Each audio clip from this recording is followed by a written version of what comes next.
Welcome back to the Up the Creek Mystery Knit Along. Yep. Clue 2. Whoop, whoop. Here we go.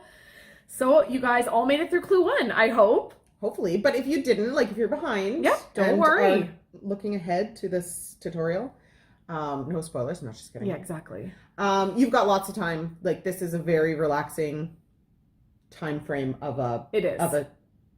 There is time. We will just tell you there is time to catch up at the end. Yeah. So even if you're just tuning in now and you're like, oh my gosh, I want to start clue 1, go for it. Yeah, you've got time. Yeah, for sure. And honestly, it's only about the prizes. Like really, you can knit this anytime. Yeah. But if you want to get entered for prizes, so that's on Ravelry. We talked about that in clue 1.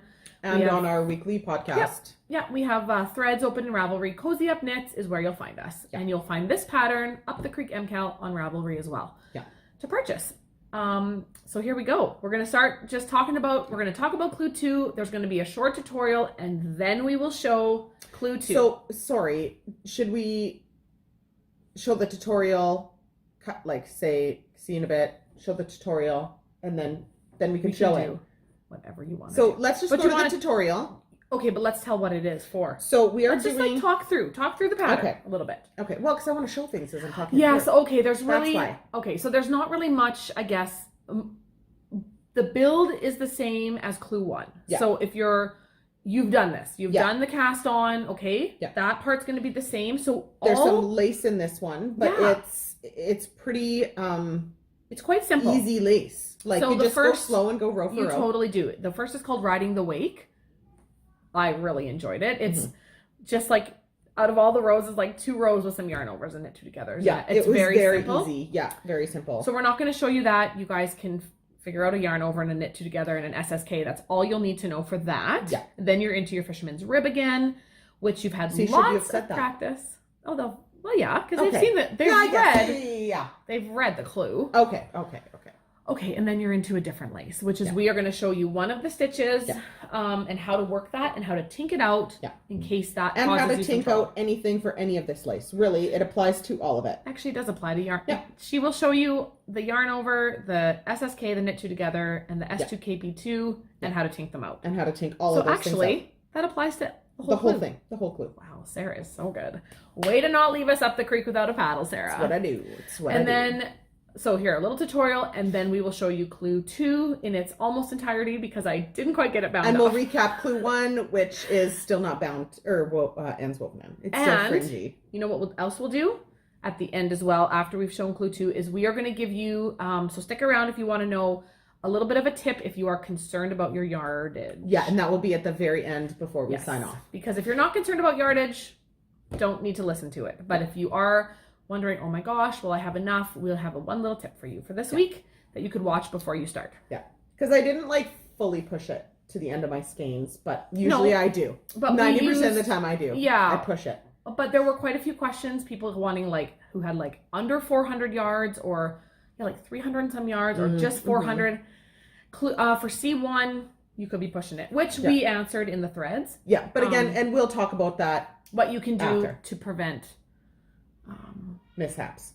Yes, how to help you because you don't know what's coming. So we'll give you a hint. Coffee time. Knitting is kind of my thing. We'll be back. Oh, there was none left after this. Okay, after the short tutorial by Sarah, we will be back with clue 2. See you on the flip side. Okay, so this is going to be your little Trixies for the School of Fish lace section, which is your second section in clue number 2. So basically the row I'm going to show you, everything else should be quite self-explanatory with SSKs and knit 2 togethers. But the stitch I'm specifically going to show you is the S2KP2, which is slip 2 stitches knitwise, knit 1, and then pass both the slip stitches over. Okay, so just ignore my little swatch. Obviously, this is not the clue. I'm just knitting a little bit, and just ignore, I just have a little bit of a border here, just so I know where I'm starting. So I am starting on row 5, and I will work it across, then I'll tink it out and show you how to tink these stitches back, and then 2, 4, 5, and then I'll work it again. All right, so we're going to skip the make one left. All I'm doing is the bracketed, right? Yes, all I'm doing is the bracketed. Okay, so I'm working the bracket. So knit one, yarn over. We're going to do an SSK, which is a slip one knitwise, slip one knitwise, knit both of them together. Oh my god. Through the back loop. We also have screaming kids, so just bear with us. We're going to do that one twice. So another yarn over SSK. And then we have a... May as well show that SSK slower next time. Oh, yeah, I'll end up doing it again. Okay, and then I'll watch a video closer. Okay, so then I had a yarn over, and now we have our S2KP2, which is slip 2 stitches knitwise. Together. I did it wrong. Sorry. You slip them separately. Slip them separately, yeah. So you're going to slip both stitches. Then we're going to knit one. Jamie's shawl is how not to knit the MKAL. How not to knit the MKAL. And then we're going to grab both of those stitches, leaving our yarn over. There we go. Just had to clear up. Okay. Leaving that previous yarn over, and we're going to pull them both over. Perfect. Okay, so that was the S2KP2. Now we're going to have another one over here that we're going to get to do. Where am I in my thing? Okay, so yarn over. Then we've got knit 2 together, yarn over, knit 2 together, yarn over, because the instruction said to do it twice. And we are going to repeat that. So now we have a knit 1, then a yarn over, and an SSK. Okay, so show the so SSK. We're going to slip 1 as if to knit, slip as if to knit, and insert. The actual instruction for an SSK has you put them back on the left hip. I skip that step and I insert my left hip into the front of both of those stitches, which is so that the exact same thing. Yeah, it's just taking one little step out, so that our back needle, our right tip, is ready to knit through the back loop. Okay, so another yarn over, and again, slip as if to knit, slip as if to knit, insert left tip into the front, and knit those together through the back loop. Okay, so now we're ready for another S2KP2. So we are gonna slip both stitches knitwise, then we're gonna knit 1. I like to kind of keep everything together with my thumb because I've got a yarn over right beside. So instead of the yarn over crossing it all the way across it, I just kind of keep my thumb held on these 2 stitches that I am now going to pick up and pass over and drop off. Okay, so then we yarn over, knit 2 together, yarn over, knit 2 together. So it's a pretty simple stitch, and it just kind of keeps the flow still going. So now I'm going to tink those out. So to tink out a knit 2 together is easy. You just insert your left tip through the stitches from front to back, always following your working yarn through the stitches. So those come off together, yarn comes out. Yeah, that's a good one. And now we're going to work backwards this S2KP2. So what you're going to do essentially is do the last step you did first. So we passed 2 slip stitches over. So we're going to grab those 2 slip stitches. We're not tinking anything right now. We're going to grab these 2 slip stitches and put them back on the needle. Okay, and we know that they came from this side of that stitch, so we're just going to bop them back over. So now everything's in the right order. Now we can tink out that knit that we've done, and we slipped these 2 stitches off knitwise, so we're just going to make sure that they go back on the proper way. Because if I was just to scoop it over, then your stitch is on the wrong way, and then you just have to turn it around. It's not a big deal, but you just want to make sure that your stitches are the right direction. Okay, so now we're going to tink out our SSK. That was a little funnier because normally I say when you're tinking anything out, you're always inserting your left tip in front to back, except on an SSK. It's one of the only things that you'll stick your needle into the 2 stitches from the back to the front, if I can get it in. So we're going to get our needle through both of those stitches that we knit 2 together through the back loop. We're going to slip that off. Now both of these are still, they're on the needle the wrong way. So we just bop them back over and turn them around so that we're ready when we come back across it. So again, we're going into both of those stitches from back to front. The only time you'll go back to front on tinking. We're going to slip that stitch off, and then we're going to flip these guys around one by one. So now we're on to knit 2 together. So again, you're just going in. Oh, no, that's a single knit one. Okay, so now we're doing our knit 2 togethers, which you just go in from front to back, always picking them both up, sliding that stitch off. Then we have another one. The tighter you're holding your working yarn, the easier it is to get your needle through the stitch that it needs to get through, because it pulls those stitches up tight to get your needle through it. Okay, so now we're on another S2KP2. So again, what we're going to do is we're going to work this stitch backwards. So the last step we did when we were working it the proper way was passing 2 slip stitches over. So we're going to grab those 2 slip stitches and we're going to put them back on the needle. We're not tinking anything out. So we're going to hang on to the needle that's actually worked, or to the stitch that's actually worked, and just slip them back on. And it comes on crisscrossed. So now we need to move these 2 stitches back over. So we can just kind of finagle them over.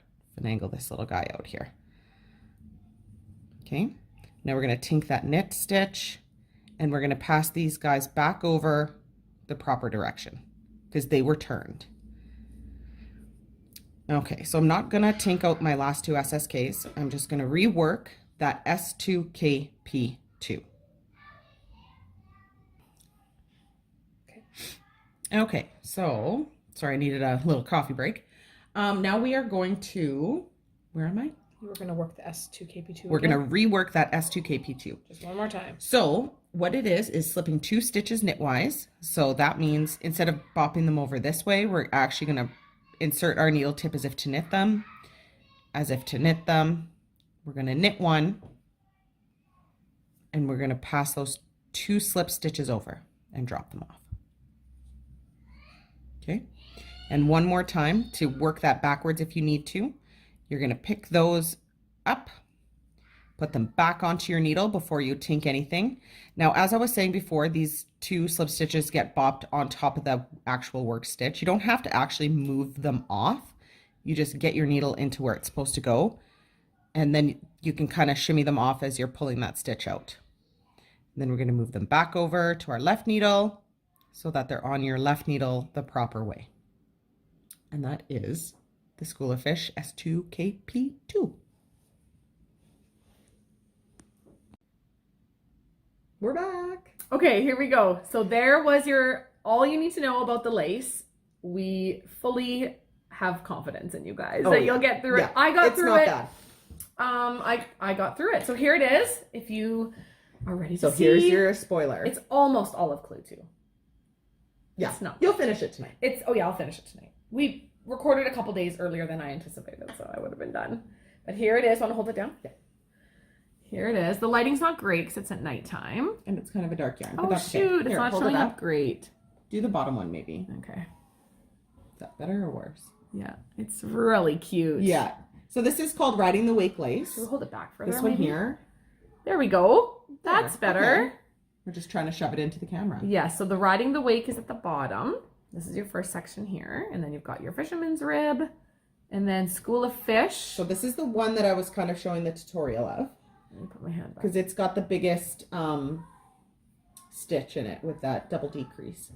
Yeah, but other than that, it is just yarn overs. Mm-hmm. One thing to note in the pattern, like it's in the abbreviations, but the little instructions that are in the brackets, and then it says ×2. That means you do those 2 little just brackets twice. And then the larger repeat is in the little asterisks. Yeah.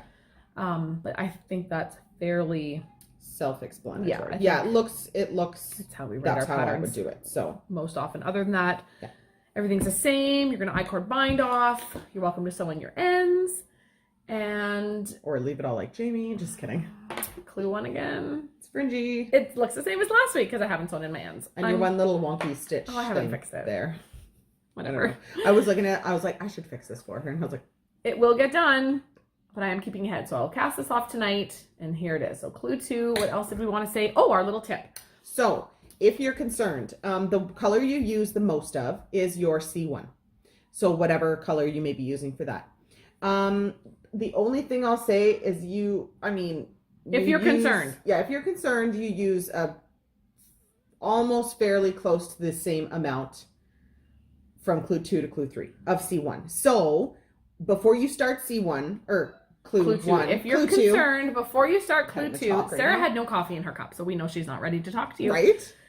You can take this ball and weigh it and divide it by 2. Yep. Roll this into 2 balls if you are very concerned. I would say And if you save started with like under 400 yards, Yep. 300 and some. And then if you're running out, you can knit this all the way. Fudge it how you want. Like you'll have plenty of C2, your second one. So left let's over. say you get through clue 2 and with half of this, and you're like, oh my gosh, I did not have enough for the bind off. Bind off in your C. Yeah. Bind off in this one. Yeah. And then you will know for the next clue that's what you did. Instead of working as much of this as possible and running out for a larger chunk on clue 3, it will look nicer if you split this in half and work all of it, and then end anything you need to end in this, and then you'll know how to make that symmetrical on your next clue. Yeah. You'll figure that out. It'll once make you get sense. The clue. Yeah. Next week it'll make sense. Yeah, next week. So, but yeah, if you're concerned, split it in 2, and work it all. I designed it split in 2, so yeah. But we used 400. We had long skeins. Yeah. But I didn't call for that amount. I called for 400. You need at least like 420 yards of C1. Yeah. That's what we put, or whatever I put in there, guys. Yeah. I don't remember what I put, but we're pretty excited. So. Yeah. So okay. So that's it. This is a quick little tips. There wasn't too much. Nope. And you've really the biggest learning curve came in clue 1. Yes. And now a lot of people hadn't done fisherman's rib. You fly through that fisherman's rib in clue 2. Exactly. Learning a cast off, learning the build of that clue. So I think you will fly. And now I just throw a little bit of lace at you in this clue. Well, if you've ever knit one of Sarah's mystery knit alongs, there's I kind of always lace. put something in. I didn't do lace in the. This is not like you did ribby eyelets. Oh yeah, you did ribby eyelets, right? And everyone will be like, "Oh, ribby eyelets," or Lacey's eggs from. I don't think that there's going to be that stitch pattern in this. I don't think so. I think you're going to be okay. Shawl. The one where everybody's like, "Oh, I can't do it." Yeah, just keep it row for row. Yeah. School of Fish looks long. It looks daunting, but it's really not. Once you get into it, you'll see that there is a rhythm. Yeah. To where what's happening, and every other row is a purl back. So exactly. Woo! It's basically a rest row. Every other row. That's my favorite. So don't forget your M1Rs, M1Ls. Don't forget your row 25 is same as row 1. So when you get to the very bottom, you're like, oh my gosh, I'm done School of Fish. You're not. You have to read the pattern. I did not. I was doing it, and it's like row 25. You have to go back and redo row 1. You'll see it. Yeah. Don't forget it. Which is just a knit row. It's just a knit row, but I didn't do it, and I went to do my lace, and I was like, oh my gosh. So I'm off 2 stitches. Well, I didn't follow the pattern. Funny. It's funny what happens when you read the pattern. Right? Good times. Okay. That's it. Oh yeah, and I guess the other thing would be if for some reason you're just on this one, you didn't watch the first tutorial, spoiler tutorial. I guess you've already worked through. I was just saying about the I-cord. All of that information is in the spoiler. Oh, it's all in the same. Yeah, it's all in spoiler. Yeah. Good point. I was just thinking that if somebody didn't watch it, but if they didn't watch it, then they didn't need to. They've already done it. Exactly. So, yeah, okay. Awesome. Well, thank you, Sarah, for showing us how to do that stitch. You are welcome. And we will see you next week for Clue 3. Yay. Happy knitting.